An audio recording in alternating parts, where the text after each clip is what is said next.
بسم اللہ الرحمن الرحیم۔ ناظرین، آج ہم بات کریں گے کہ جنات کے زمین پر اترنے کے اوقات کیا ہیں، کہ جنات کس وقت زمین پر آتے ہیں۔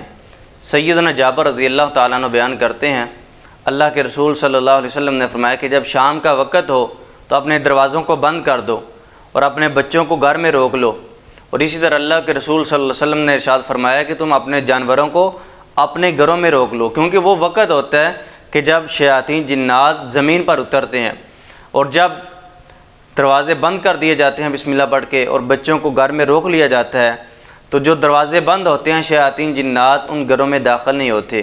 شیاطین جنات کہتے ہیں کہ آج ہم اس گھر میں داخل نہیں ہو سکتے، اور جو دروازے بند نہیں کیے جاتے شیاطین جنات کہتے ہیں کہ آج اس گھر میں ہمارے لیے رات رہنے کی بھی جگہ ہے اور اس گھر میں ہمارے لیے کھانے کی بھی جگہ ہے۔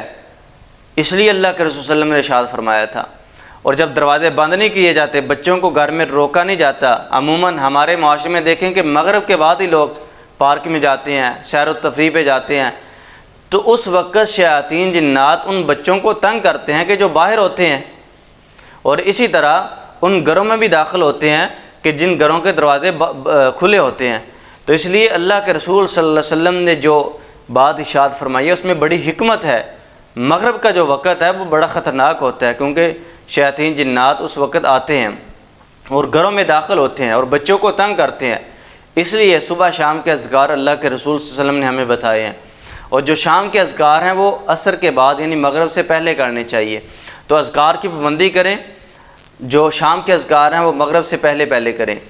بعض لوگ مغرب کے بعد اذکار کرتے ہیں، یہ بھی درست ہے، لیکن بہتر یہ ہے کہ عصر کے بعد اذکار کیے جائیں۔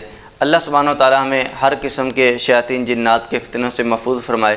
وما توفیقی الا باللہ۔